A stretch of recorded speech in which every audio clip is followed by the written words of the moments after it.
Hello student, welcome to my YouTube channel excellent success group. तो student, आज हम discuss करेंगे क्लास 7 में chapter 7 congruency of triangle exercise 7.1। Question number 3 में दे रखा है ट्रायंगल ABC कॉन्ग्रुएंट है triangle FEDK under the correspondence ABC FEDK। Write the all corresponding congruent part of the triangle. ये बोला गया ट्रायंगल ABC और FED दोनों कॉन्ग्रुएंट है। देखो कॉन्ग्रुएंट का मतलब क्या होता है, पहले वो मैं सबको समझाता हूँ।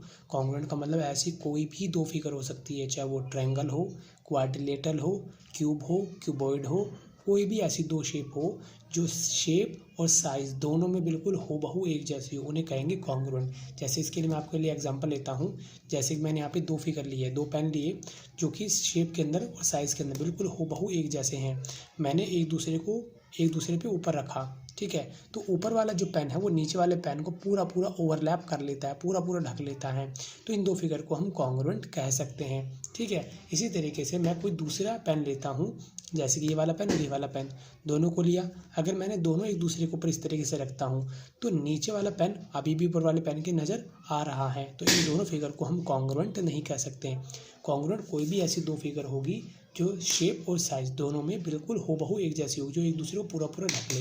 इसके बहुत सारे एग्जांपल हो सकते हैं, जैसे कि जो लेडीज़ या जो भी फीमेल होती है जो कानों में ईयरिंग पहनती है, दोनों बिल्कुल सेम साइज सेम शेप के होते हैं, तो वो भी कॉन्ग्रुएंट का एग्जांपल है। जैसे कि मेरा एक हाथ है, दूसरे हाथ को पूरा ओवरलैप कर लेता है, पूरा ढक लेता है। वहीं पर अगर मैं किसी छोटे बच्चे का हाथ और मेरा हाथ मिलाऊंगा तो छोटा बड़ा साइज़ फ़र्क होगा, जिस वजह से हम उनको कॉन्ग्रुएंट नहीं कह सकते। लेकिन मेरे दोनों हाथ जो होंगे वो एक दूसरे के बिल्कुल इक्वल होंगे, तो इन्हें हम कॉन्ग्रुएंट कह सकते हैं। तो यहाँ पर बोला गया ट्रायंगल ABC और FED दोनों कॉन्ग्रुएंट है और इनके कॉरेस्पॉन्डिंग पार्ट होने चाहिए। कॉरेस्पॉन्डिंग का मतलब है जैसे हमारा ट्रायंगल ABC बनेगा उसी तरीके से FED भी बनना चाहिए।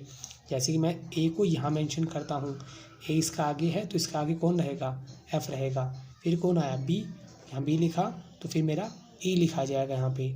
यहाँ C आया तो यहाँ C, यहाँ D है तो यहाँ D, यानी कि A की जगह पे A, B की जगह पे E और C की जगह पे D होना चाहिए। दोनों बिल्कुल एक दूसरे के कॉरेस्पॉन्डेंस होने चाहिए।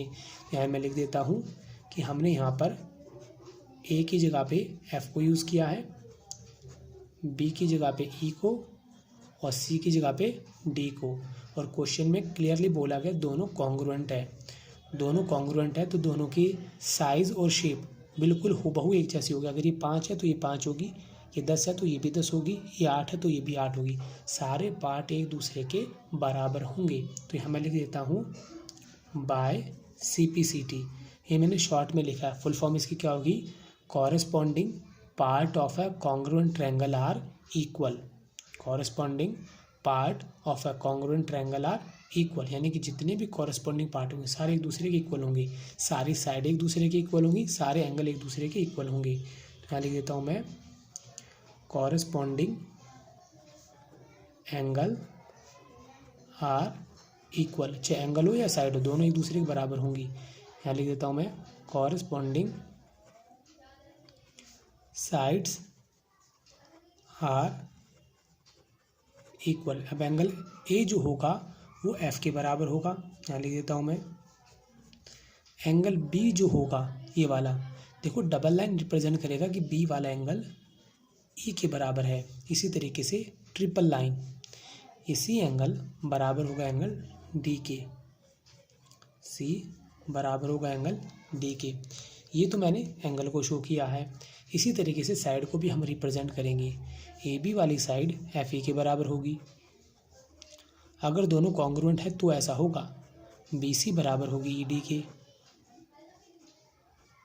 एंड AC बराबर होगी हमारी FD की, अगर दोनों फिगर कॉन्ग्रुएंट होती तो।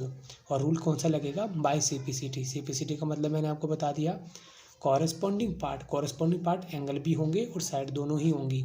Corresponding part of a congruent triangle are equal. Clear. इसी के साथ हमारा क्वेश्चन नंबर 3 यहाँ पे कंप्लीट होता है। अब हम डिस्कस करेंगे क्वेश्चन नंबर 4 को। क्वेश्चन नंबर 4 में बोला गया इफ DEF कॉन्ग्रुएंट है ट्रायंगल BCA के, तो write the part of triangle BCA that correspondence to.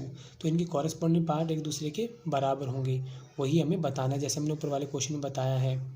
तो यहाँ पर हमारा कौन सा ट्रायंगल है, DEF। जैसे मैंने इसके नामों को यहाँ पे मेंशन किया बिल्कुल सिमिलरली BCA के भी नाम उसी तरीके से मेंशन करना। ऊपर D है तो ऊपर बी रखेंगे। फिर ई मैंने यहाँ रखा है तो सी को यहाँ रखेंगे। एफ मैंने यहाँ रखा है तो ए को यहाँ पे रखेंगे।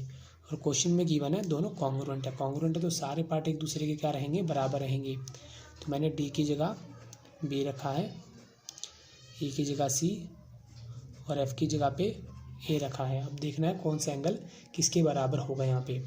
तो एंगल जो ई है बराबर किसके हो जाएगा, सी के। ई एफ ऊपर छोटी सी डंडी खींची हुई ना, इसका मतलब तो लाइन सेगमेंट, यानी कि ई एफ ये वाली साइड बराबर किसकी होगी, सी ए के। एंगल एफ, ये एंगल का साइन है, एंगल एफ ये वाला बराबर किसके होगा, एंगल ए के। क्योंकि ये क्या है, दोनों सारे के सारे दोनों के दोनों कॉन्ग्रुएंट ट्रायंगल है।